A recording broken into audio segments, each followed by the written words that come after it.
nagpadala sa akin ito na hindi ko naman ino-order sa TikTok? Huh?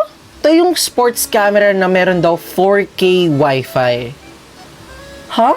Meron siyang Ultra HD recording. I'm a little bit sketchy sa specifications. Even came with a micro SD card. Oo, 32 gig. Unboxing muna tayo. Okay. So, a box full of accessories. Parang familiar siya, no?